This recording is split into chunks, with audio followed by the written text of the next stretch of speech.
आप पूरे भोजपुरी समाज और पूरे भोजपुरी सिंगर इंडस्ट्री के मालिक नहीं हो गए। आप कोई भी हो, आपके खंड में नहीं चलता है। भोजपुरी इंडस्ट्री के सारे कलाकार आपके खंड में नहीं बस।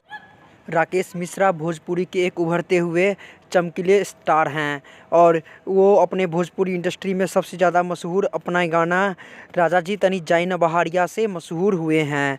और उनका एक इंटरव्यू हुआ था और इंटरव्यू के दौरान उन्हों से काफ़ी सवाल किया गया और सवाल में उन्होंने बताया कि जो पवन सिंह हैं ये हमारे भोजपुरी स्टार, भोजपुरी बड़े सबसे बड़े सुपरस्टार हैं। और इसके बाद इन्होंने कहा कि भोजपुरी सारा इनके ऊपर नहीं है, सब अपने अपने मेहनत करते हैं और सब अपने अपने करते हैं। इसके बारे में आपका क्या ख्याल है हमें कमेंट बॉक्स में कमेंट करके ज़रूर बताइएगा।